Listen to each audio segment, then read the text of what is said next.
Kansara DTV news ગુજરાતીમાં આપનું સ્વાગત છે। નજર કરીએ આજના મુખ્ય સમાચારો। અંકલેશ્વરના ભડકોદરા પાટિયા પાસે અજાણ્યા વાહનના ચાલકે ગાયને ટક્કર મારતા ઈજાઓ પહોંચી હતી। આ અંગેની જાણ ગૌરક્ષકોને થતાં તેઓ દોડી આવી પશુ ચિકિત્સકને બોલાવી સારવાર કરાવી હતી। અંકલેશ્વર તાલુકાના ભડકોદરા પાટિયા નજીક અજાણ્યા વાહને ગાયને ટક્કર મારી ફરાર થઈ જતા સ્થાનિકોમાં રોષ ફેલાયો હતો। અકસ્માતમાં ગાયને ગંભીર ઈજાઓ પહોંચી હતી। ઘટનાની જાણ થતાં ગૌરક્ષકો તાત્કાલિક સ્થળ પર દોડી આવ્યા હતા અને ઈજાગ્રસ્ત ગાયની સારવારની કામગીરી હાથ ધરી હતી।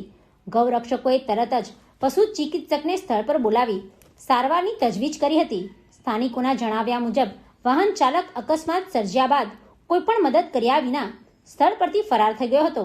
બનાવને લઈને લોકોમાં નારાજગી જોવા મળી હતી અને જવાબદાર વાહન ચાલક સામે કાર્યવાહી કરવાની માંગ ઉઠી છે। Pintu Modi, DTV news, Ankleshwar.